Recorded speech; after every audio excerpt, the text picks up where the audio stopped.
All right. Resident risk. What time is it? 3:15. Okay. Thank you. Resident safety risk management. First off, don't assume. What is a management objective under there anyway? Let me look and see what we've got as objectives for this particular category as we go into a new lesson. Lesson 15. To assure as much as practically possible safe living conditions of all residents. So owner don't, it should be doesn't, lose everything they've acquired through a preventable calamity or lawsuit. I'm sorry, that's page 291. All right, general. So first off, don't assume anything. If I ever get a complaint about a potential risk at my property, I'm not going to assume. I want somebody to get out there and inspect it as soon as possible. You know, if they say one of the steps, I'm talking about a multi-unit now, one of the steps is faulty, don't assume, go and inspect.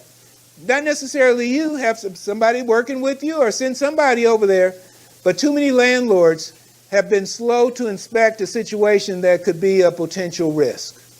I want to be able to see or have somebody see for me if somebody makes a complaint, and we alluded to this yesterday, I think, where we said you're made aware of something, but you don't immediately do something about it. I think we were talking about the dogs, maybe that was today or yesterday. That applies a lot under this whole category of resident safety. If I hear of any potential risk, first thing, inspect. Now, general loss prevention strategies.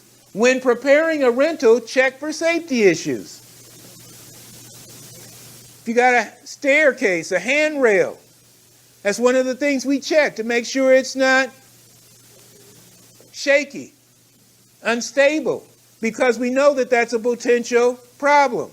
If you got steps, make sure the steps, there's no faultiness in the steps, defective steps, things like that. Electrical scenarios. And, you know, all your, what's it? My mind's gone blank. All the outlet covers are in place, so a child won't accidentally do something that they could get hurt on. But anything that you think is a safety issue, check it out before they move in. What's the point? The point here is I don't just turn a property. I also have a walkthrough specifically checking for safety issues. Or the person that's doing it, you add that to their list of what they need to check for. Is everybody with me? Because a lot of times we're turning properties and we don't stop to look at what are the potential safety issues on that property. It's much better to deal with them before people move in. Select cooperative residents less likely to challenge you. Again, we're going to avoid the non-cooperative, overly savvy residents.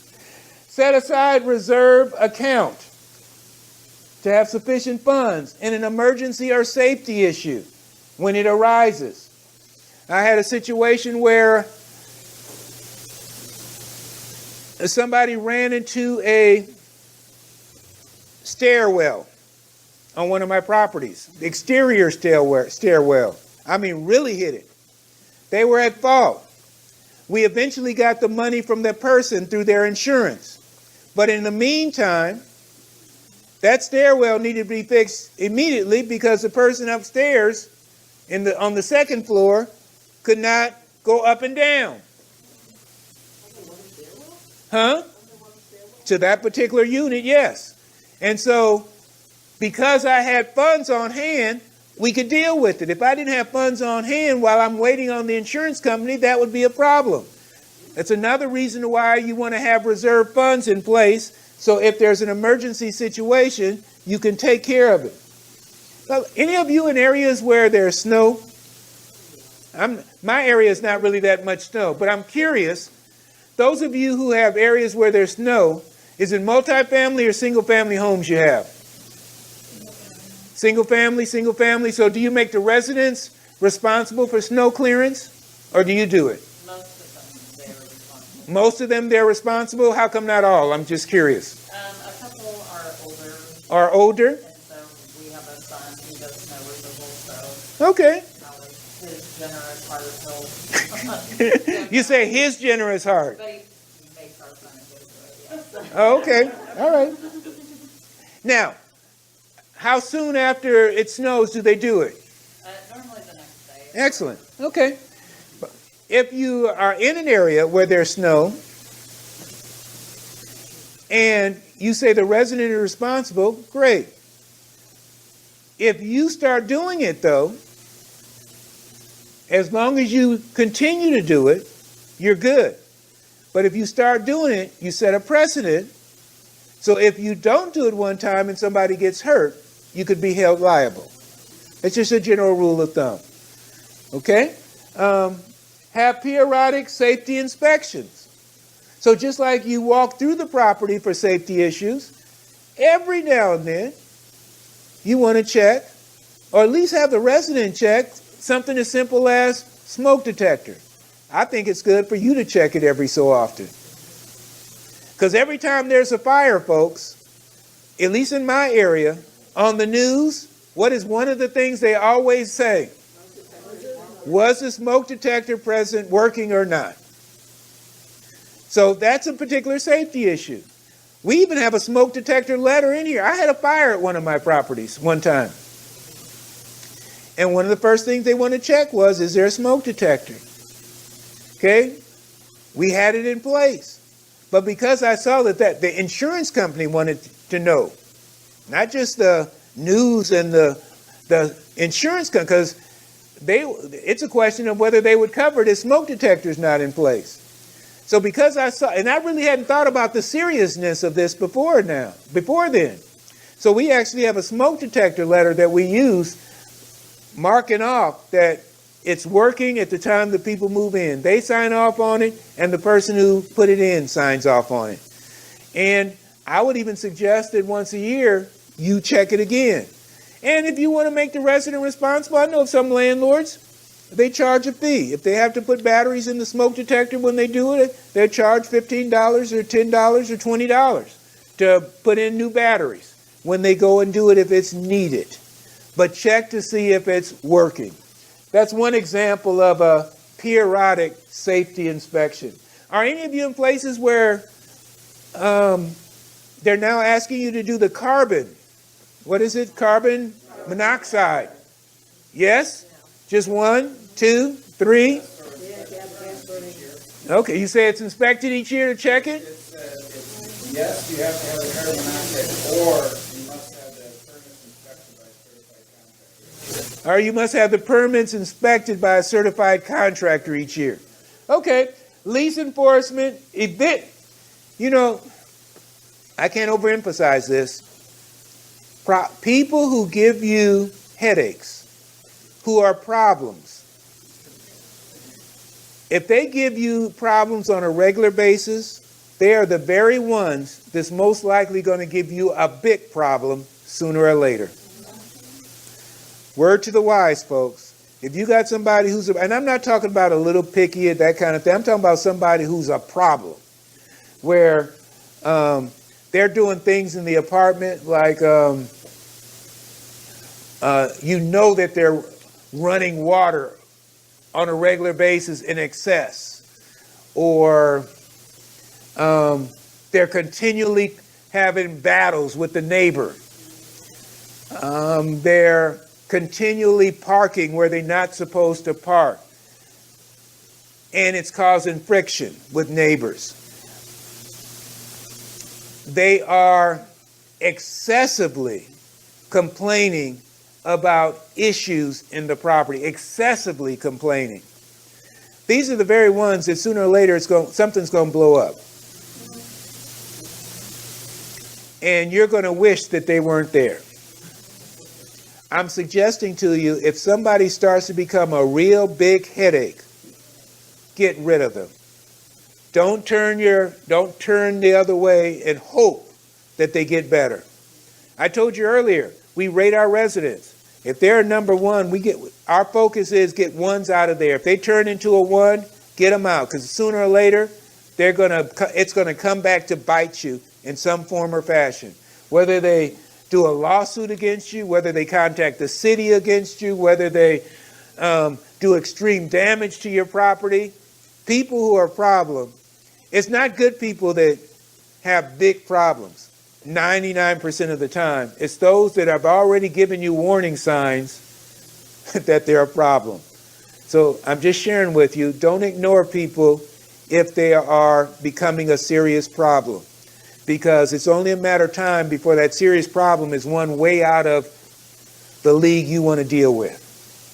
Encourage neighbors and residents to report suspicious activities or any kind of activities that might be a problem. And I shared that with you before. Have a neighbor know a neighbor next to every rental home that you have. Let them be part of your spy network. Lessons learned, all residents may not like you. And things will go wrong. For me, that was a hard lesson for me to learn, that all residents may not like you. But they don't. At least that's been my experience. Maybe you're different. Maybe you get all your residents to like you. That's great. I'm not knocking that. But my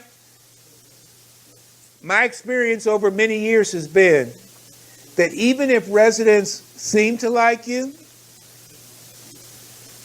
if something goes wrong, they can turn against you.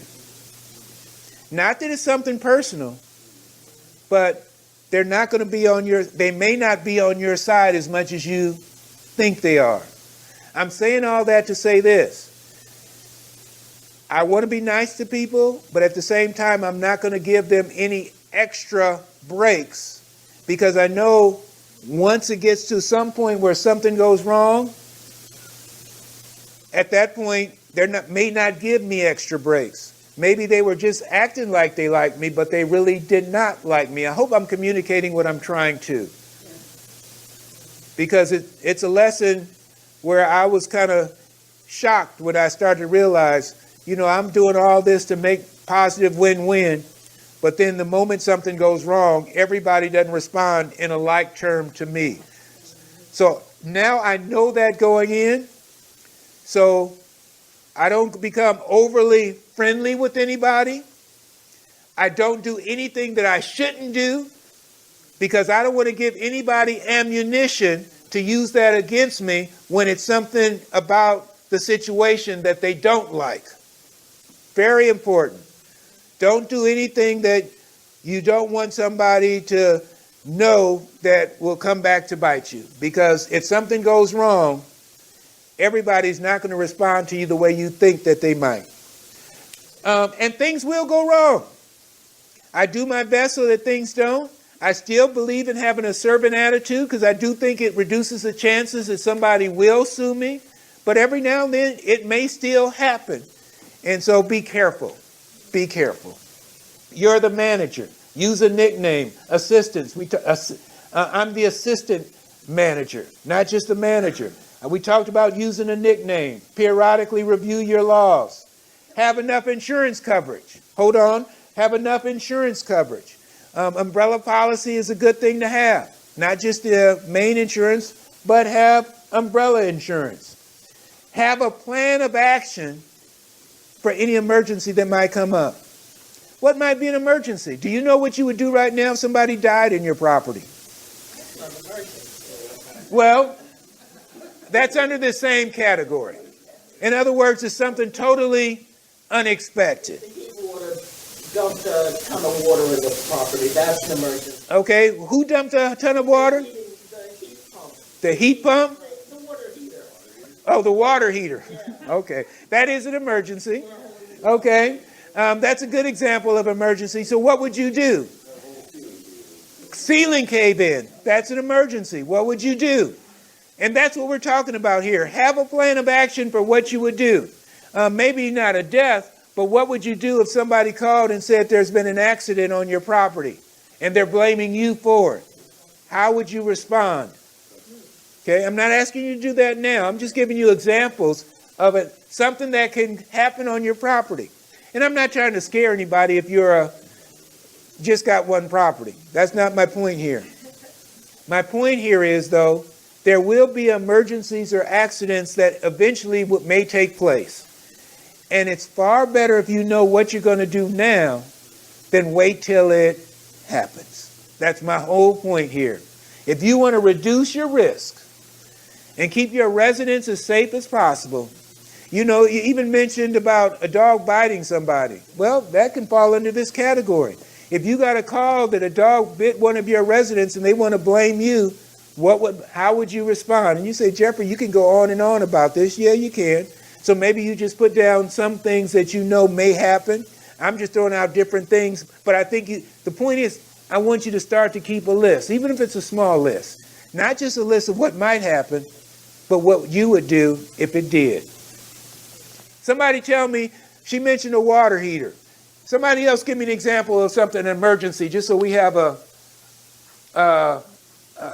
from this group, what has been an emergency that happened at your property? A fire. So what would you do if there's a fire?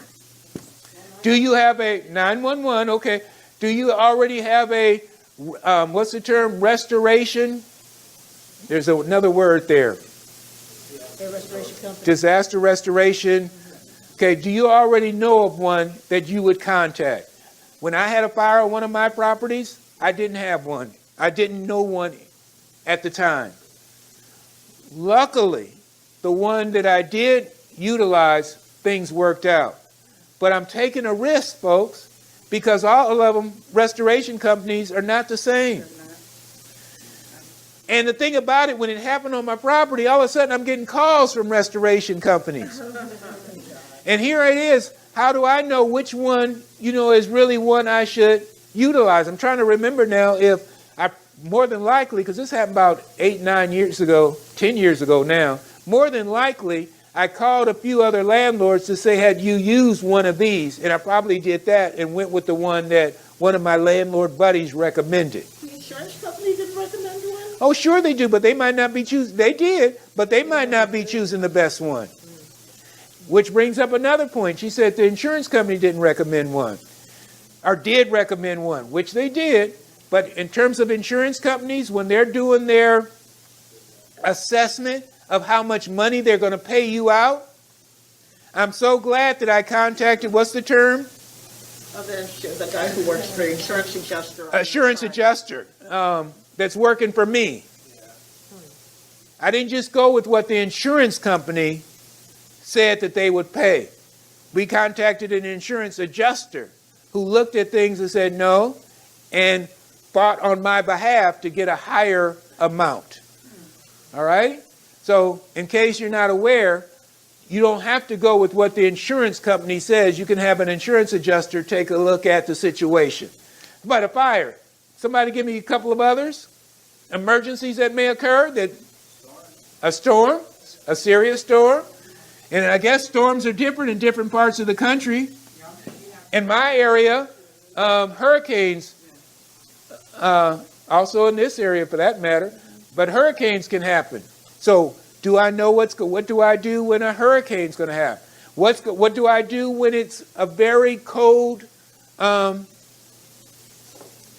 for me, cold is different than some of you. But in my area, if it gets down to freezing, my residents don't know that you maybe want to leave the water running, or you may want to do a couple of things. So we send out a letter saying, here's what you need to do because it's going to be extremely cold tonight. So I'm doing something, being proactive, so that I don't have the pipes freeze on me. So that's what I'm talking about in terms of have a plan for what might happen. Jeffrey, what would you do if you sent that letter out and they did not do that? If I send it out and they didn't do it now, at least I have grounds to charge them for negligence if something were to happen. So that's I'm helping to cover myself by doing so. And that's in my lease what to do. Okay, great. She says that's in her lease what to do. That's great. I don't have all of that in my lease, but I have addendums or letters that I send out to cover certain things. Protect your asset with lease clauses. I've got on page 295, there's a long list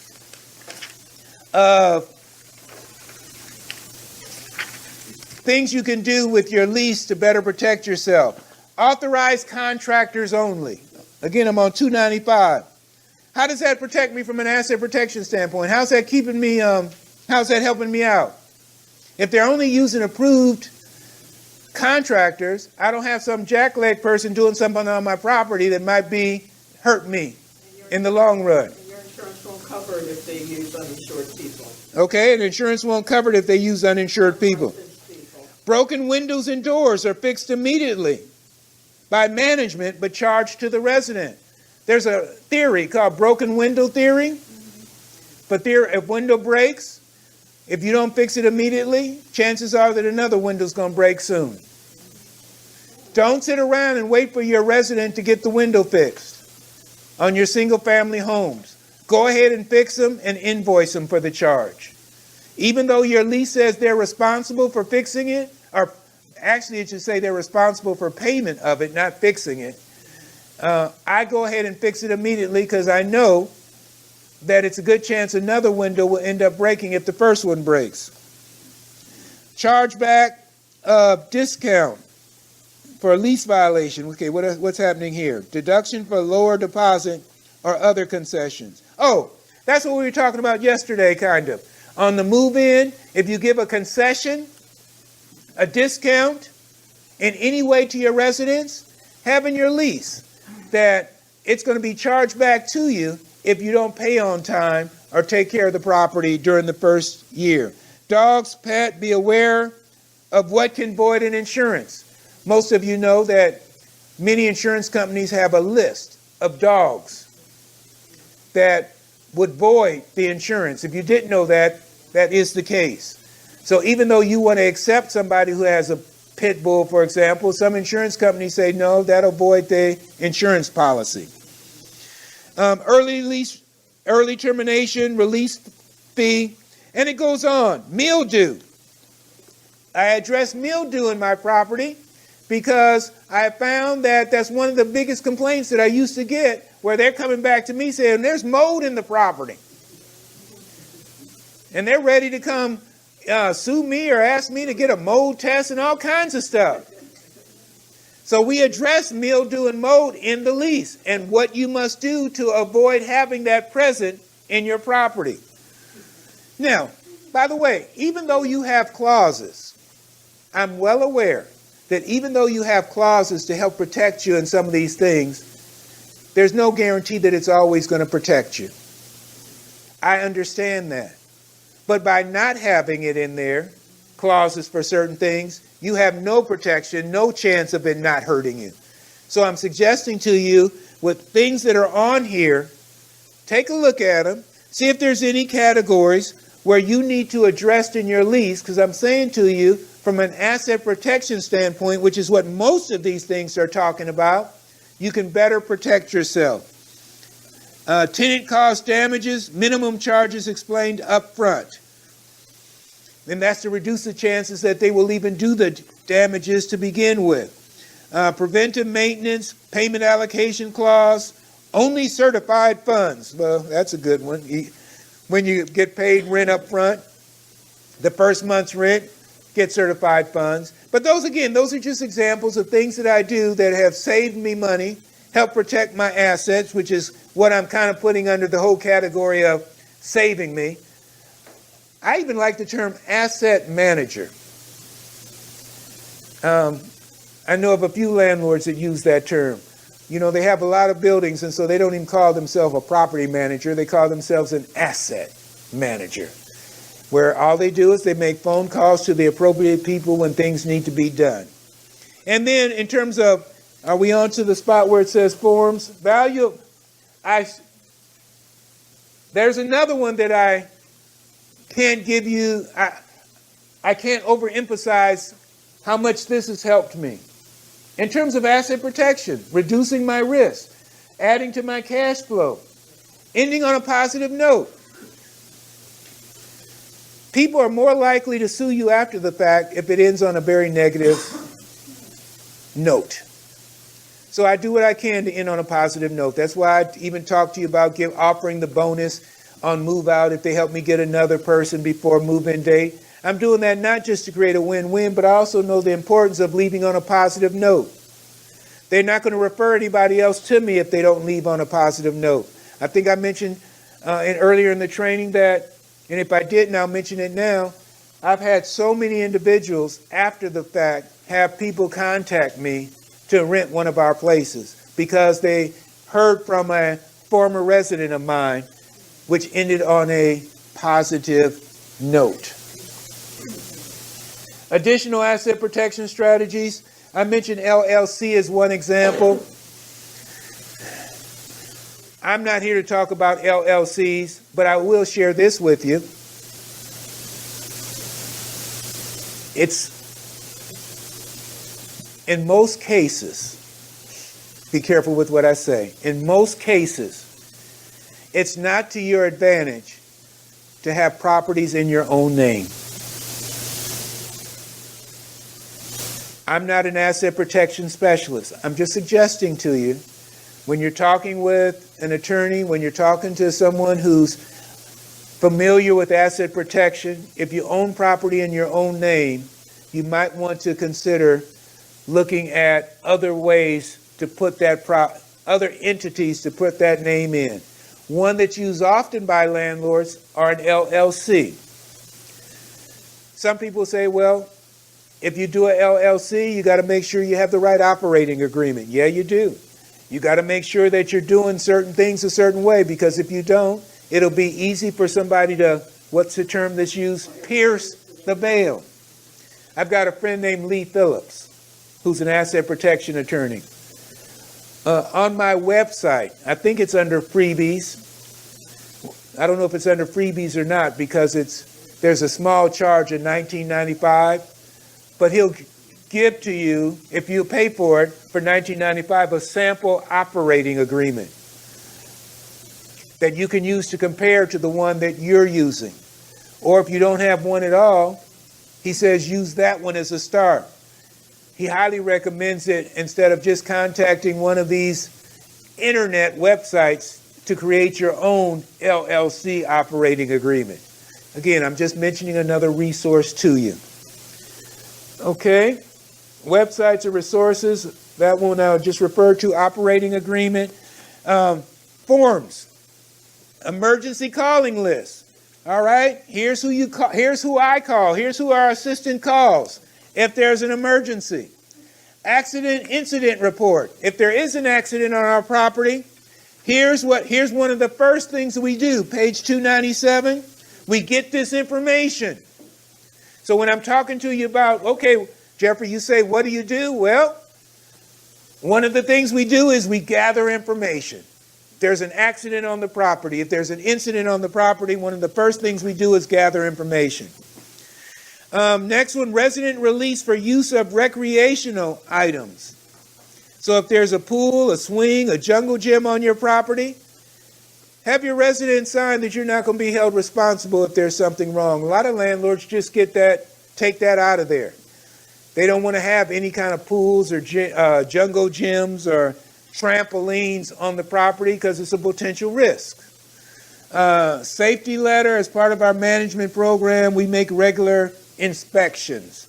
$500 reward paid for information leading to the arrest and conviction of any person or persons damaging or marking walls. Christmas tree safety lights.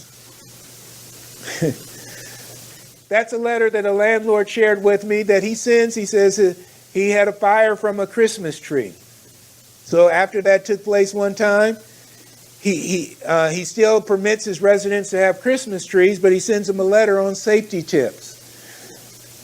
The next page, I had one resident. I had a great relationship with this resident. Continue to do so. She had a relative stumble down one of our set of stairs. But instead of calling the attorney, because of our great relationship, business relationship, he contacted me. He said, Mr. Taylor, you know, my my aunt or whoever it was stumbled on the stairs. And she had to go to the hospital. And I think it only right because if you notice, there is something with the stairs. I looked out there and there was something that wasn't quite right. Now, I could be right or rich and say, well, you know, technically, if there's an issue, you're supposed to bring it to our attention. Of course, in a common area, that's not necessarily the case. In a common area, you should be doing checks on your property, and this was considered a common area. So there's no need for me to get it back and forth. I said, how much is was the medical expense? They told me $2,000. I said, let me check with the rest of the management team and see what can we do. Because I never respond right away. Who did I check with? No, I checked with my attorney. Because that's part of my management team. He's part of my team. He said, Jeffrey, if I were you, I'd take them up on that offer. Because if they were to sue you, it's going to cost you far more than $2,000. Did you get any kind of release or anything? Well, that's the point. The question is, did I get any kind of release? On page 303 is where I paid $300 to $400. This attorney said, you need to have them sign this release form. So he drafted that for me, charged me $300 to $400 for it. I'm giving it to you for free as part of your package. I know, I'm your friend. I'm also bringing that to your attention in case you didn't take the time to go through everything in here so that you know that it's here. And do you have to use it exactly as is? No. But if you go to your attorney and you have a situation where you think you need to have a release form before you pay them something, at least you say to your attorney, I've got a draft of one. Can you make sure this is okay in my circumstance? They should charge you less than what they would charge you if they drafted it from scratch. Okay, so it still should save you by having that in place. But just wanted to let you know that form is in here. All righty? We're now going to the final lesson in the landlording boot camp training. Managing the assistants and your rental business. What time are we looking at? 10 to 4. Doing great. All right. If it's okay with you, I'd rather not do the break and let us finish. And then that way, I shave a little bit of time off the end as opposed to doing it now. Is that okay? All righty. Good news. We might finish a little early. All righty. Might is the operative word there.